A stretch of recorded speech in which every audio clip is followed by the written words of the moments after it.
Top 5 drivers in NASCAR currently. Now, before I begin, I want to clarify that this list is based off of the past regular season and postseason and is subject to change during the start of next season. I also want it to be known that my list is more or less based off of driver statistics rather than where they finished for the championship in the respective series.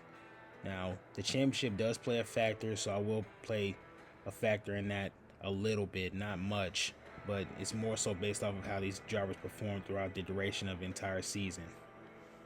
Honorable mentions go out to Grant Enfinger, who's always been a blue chip type of driver, who's more or less had to earn his opportunities every step of the way.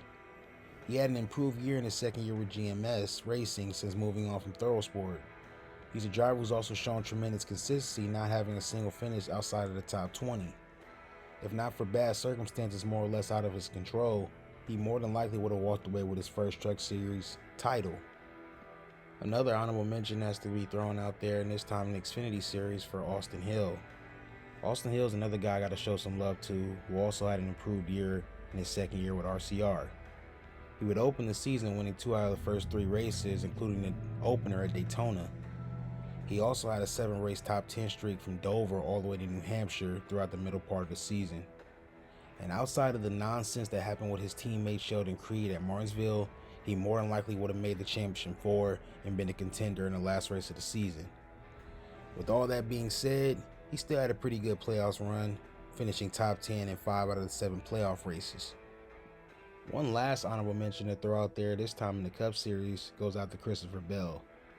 Christopher Bell is another guy who needs to be mentioned, as he basically matched what he did statistically last season, as he would have a career's best 6 poles and show consistent speed at every single type of track that the NASCAR schedule could throw at him, finishing well on dirt, road courses, speedways, short tracks, and super speedways.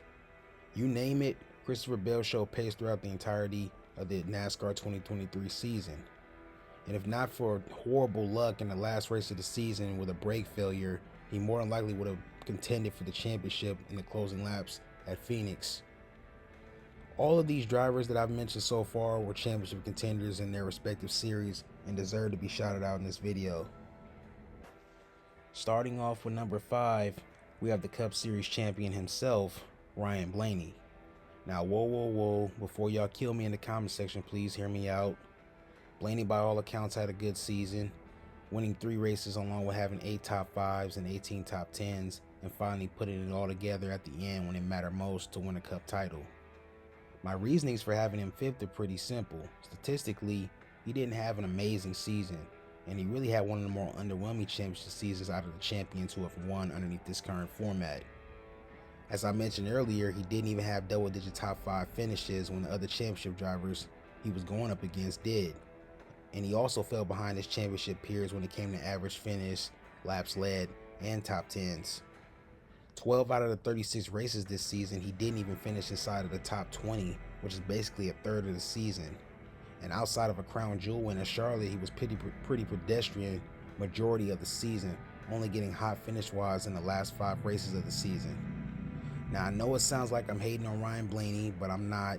He had a decent season, and I expect him to carry the momentum of winning a championship into next year. Moving on to number 4, I have Corey Heim. In his first year with Tricon Garage, Corey was nothing short of 2 words: elite and consistent. When it came to his performance majority of the season, he was simply stellar, finishing the season with 3 wins, the most top 5s with 12, and the most top 10s with 19. He also led the most laps this season with a gap on everyone else at 611 laps led. And outside of the debacle that was Phoenix, he was on a 15-race top 10 streak going into the last race of the year. He had a great season, but what kept him from moving further on this list was the championship race at Phoenix. Now, obviously what happened wasn't all his fault, being that he was accidentally taken out by Carson Hocevar late in that race, but the retaliation move he pulled on Carson that completely affected the outcome of the championship race knocks him a few pegs down on this list. He showed some mental cracks that most top-level drivers are not supposed to show, especially in dire situations like that, and it's just a moment that I can't really unsee for right now. With all that being said, I expect Corey to have another stellar season in 2024, and hopefully that being the year he brings home a Truck Series title. Moving on to number 3, I have John Hunter Nemechek. Man, oh man, oh man, this guy had a great Xfinity season. In his first full-time year with JGR in Xfinity, he won the season's best 7 races, led the most laps at 1,083, which is 21.51% of the laps ran this season, and he had the most top 5s and top 10s this season as well. He was the cookie-cutter king this season, winning 4 races on mile and a halves, and he would also go on to win at a short track and 2-mile and ovals, respectively. Obviously, with a great season like this, the only thing that holds John Hunter Nemechek back from being top 2 on this list was the way he finished the season. It's definitely going to be very, very interesting next season with him moving full-time to Cup with an ascending team like Legacy Motor Club. Hopefully that team is moving in the right direction, is adding a talent like John Hunter Nemechek to the crew can only make them go forward and not back. At number 2, we have the man, the myth, the legend himself, Mr. Kyle Larson. What needs to be said that hasn't already been said about Kyle Larson? The man is a machine behind the wheel, and even in a season that may be considered a down year, to Larson's standards will be an all-time great year for a lot of other drivers in the sport.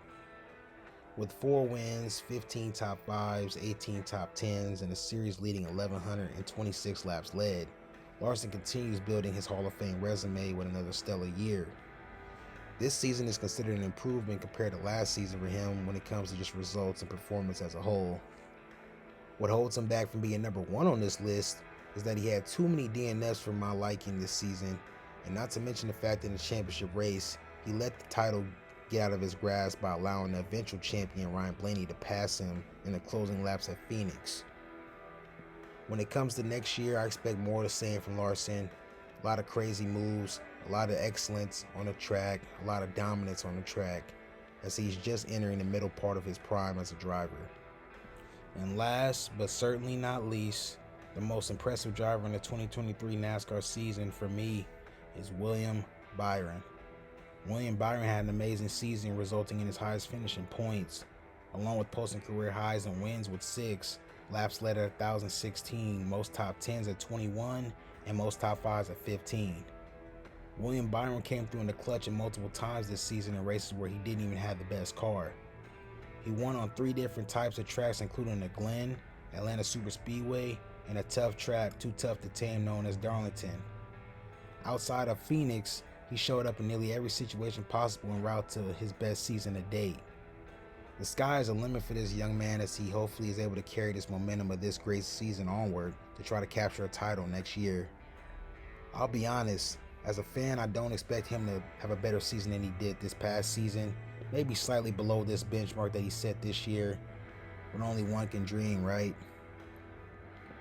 In closing, I want to clarify that this list is my assessment of what I watched throughout the duration of the 2023 NASCAR season. Sure, there were other guys you could argue could have made this list, drivers like Cole Custer, Denny Hamlin, Martin Truex Jr., Justin Allgaier, and even Christian Eccles. They all had great seasons, all were multiple-time winners, all showed a lot of pace, and were contenders in their respective series. It wouldn't shock me one bit if next year some of these drivers made their way onto the list, but for now, these are my top 5 drivers in the sport currently. Thank you all for watching, and as always, until we meet again.